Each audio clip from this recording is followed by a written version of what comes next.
Hi dear friends, welcome back to my channel.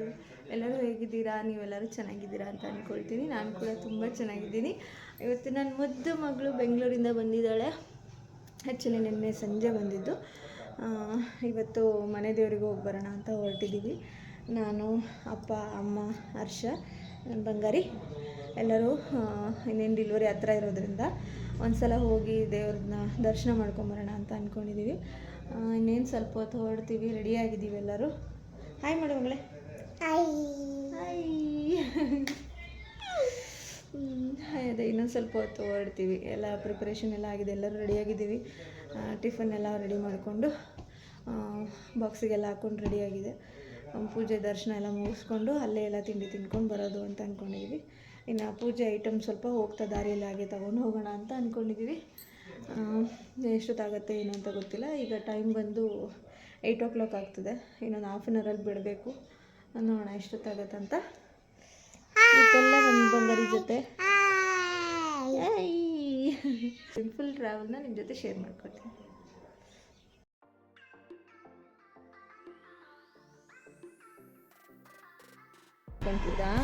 Ready? ಎಲ್ಲಿಗೆ ready ಆಗಿದೆ ನೀನು? ನಾನು ಕಾರಲ್ಲಿ ಎತ್ತಿದ್ದೀನಿ ಕೆಂತಿದೆ ಅಂತ ಅಂತಿದೆ.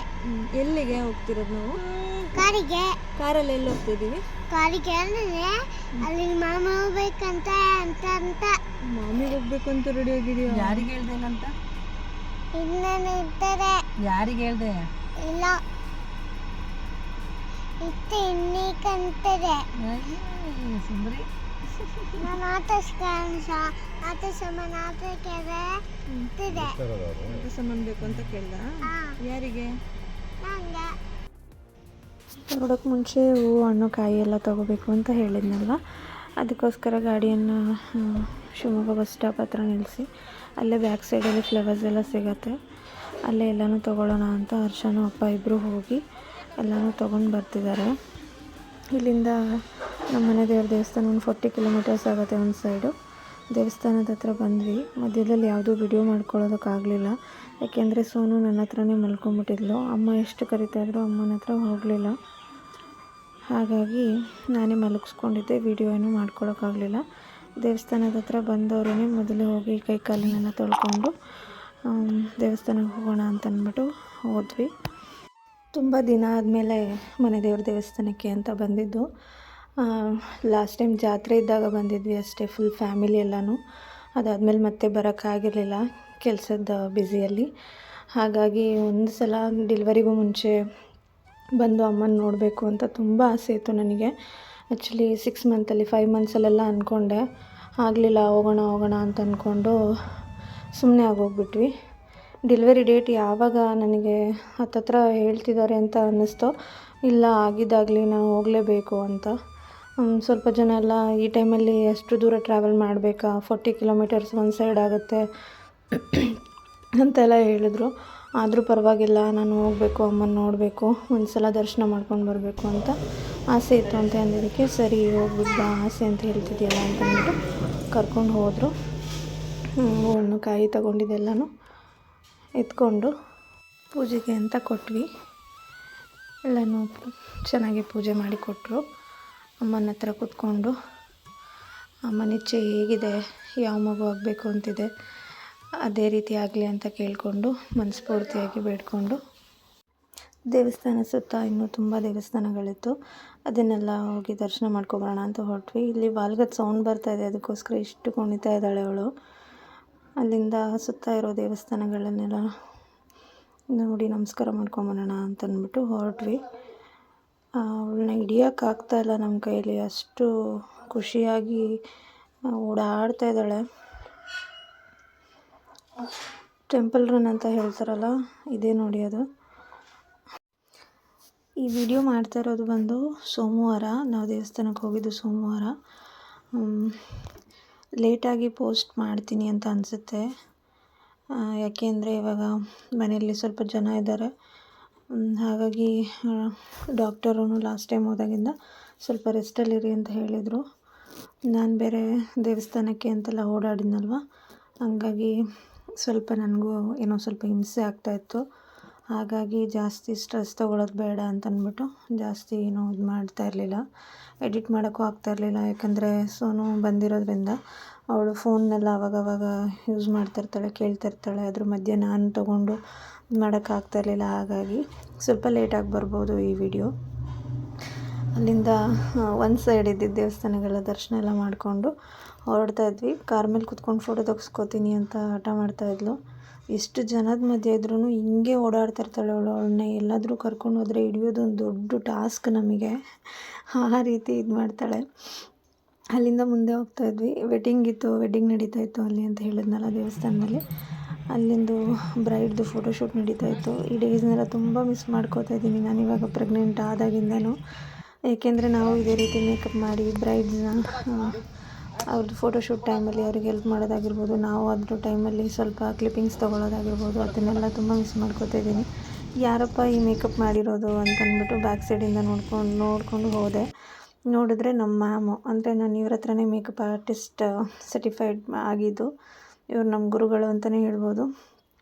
ಅವ್ರನ್ನ ಮಾತಾಡಿಸ್ಕೊಂಡು ತುಂಬ ಚೆನ್ನಾಗಾಗಿತ್ತು ಮೇಕಪ್ಪು, ಅದನ್ನು ಅವ್ರಿಗೆ ಹೇಳಿ ಅಲ್ಲಿಂದ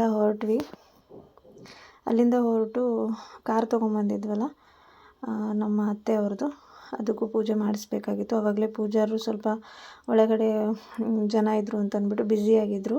ಹಾಗಾಗಿ ಆವಾಗಲೇ ಮಾಡ್ಸೋಕ್ಕಾಗಿರಲಿಲ್ಲ. ಹಾಗಾಗಿ ಸುತ್ತ ಎಲ್ಲ ದೇವಸ್ಥಾನಗಳ ದರ್ಶನ ಮಾಡ್ಕೊಂಡು ಬಂದಾದಮೇಲೆ ಕಾರಿನ ಪೂಜೆ ಮಾಡಿಸೋಣ ಅಂತಂದ್ಬಿಟ್ಟು ಹರ್ಷ ದೇವಸ್ಥಾನದ ಮುಂದೆ ಕಾರ್ ಪಾರ್ಕ್ ಮಾಡ್ತಾಯಿದ್ದಾರೆ.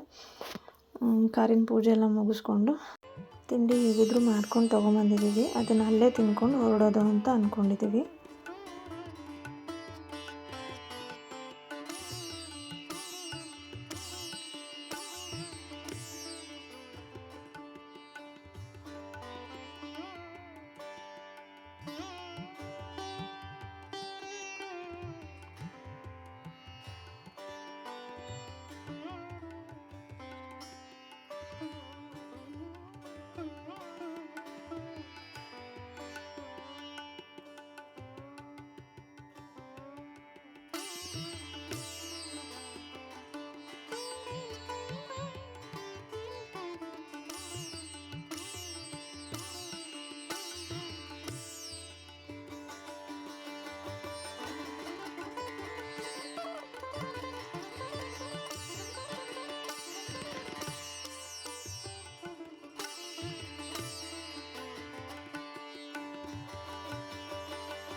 ಒಂದೇ ತಿನ್ನಬೇಕು.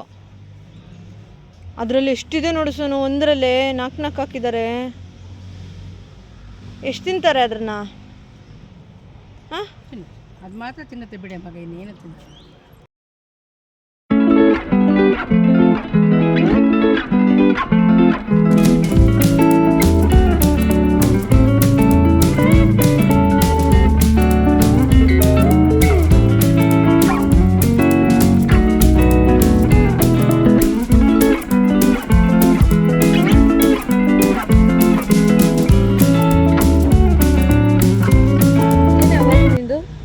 ಪೂಜೆ ಎಲ್ಲ ಮುಗಿಸ್ಕೊಂಡು ತಿಂಡಿ ತೊಗೊಂಬಂದಿದ್ದಾನ, ಅದನ್ನಲ್ಲೇ ನೆರಳಲ್ಲಿ ಕೂತ್ಕೊಂಡು ತಿಂದ್ಬಿಟ್ಟು ಹೊರಡೋಣ ಅಂತ ಅಂದ್ಕೊಂಡ್ವಿ. ಅಮ್ಮನೂ ಎಲ್ಲರಿಗೂ ಬಡಿಸ್ಕೊಟ್ರು. ಅಲ್ಲೇ ಕೂತ್ಕೊಂಡು ತಿಂದು ಇನ್ನೊಂದು ಸಲ ದೇವ್ರಿಗೆ ನಮಸ್ಕಾರ ಮಾಡ್ಕೊಂಡು ಹೊರಡೋಣ ಅಂತ ಹೊರಟ್ವಿ. ದೇವಸ್ಥಾನದಿಂದ ಹೊರಟೋರು ಬರ್ತಾ ಇದ್ದಿದ್ದ ದಾರಿ ಸ್ವಲ್ಪ ಗುಂಡಿ ಎಲ್ಲ ಇತ್ತು, ಎತ್ತಾಗ್ತಾಯಿತ್ತು ನನಗೆ ಅಂತಂದ್ಬಿಟ್ಟು ಹೋಗ್ತಾ ಬೇರೆ ದಾರಿಯಲ್ಲಿ ಹೋದ್ವಿ. ಹೋಗ್ತಾ ಇನ್ನೊಂದು ಪ್ಲೇಸಿಗೆ ಹೋದ್ವಿ. ಸೋನು ಆಟ ಮಾಡಿದ್ಲು ಅಂತ. ಎಲ್ಲಿಗೆ ಹೋದ್ವಿ ಅಂತ ನಾನು ನೆಕ್ಸ್ಟ್ ವಿಡಿಯೋನಲ್ಲಿ ಶೇರ್ ಮಾಡ್ತೀನಿ ನಿಮಗೆ. ಈ ವಿಡಿಯೋ ಏನಾದರೂ ನಿಮ್ಗೆ ಇಷ್ಟ ಆಯಿತು ಅಂತಂದರೆ ಪ್ಲೀಸ್ ಒಂದು ಲೈಕ್ ಮಾಡಿ, ಶೇರ್ ಮಾಡಿ, ಕಮೆಂಟ್ ಮಾಡಿ ಆ್ಯಂಡ್ ನನ್ನ ಚಾನಲ್ನ ಸಬ್ಸ್ಕ್ರೈಬ್ ಮಾಡ್ಕೊಳ್ಳಿ. ಹಾಗೆ ಬೆಲ್ ಐಕನ್ ಕೂಡ ಕ್ಲಿಕ್ ಮಾಡೋದ್ರಿಂದ ನನ್ನ ವಿಡಿಯೋ ನೋಟಿಫಿಕೇಷನ್ ನಿಮಗೆ ಮೊದಲು ಸಿಗುತ್ತೆ. Thanks for watching.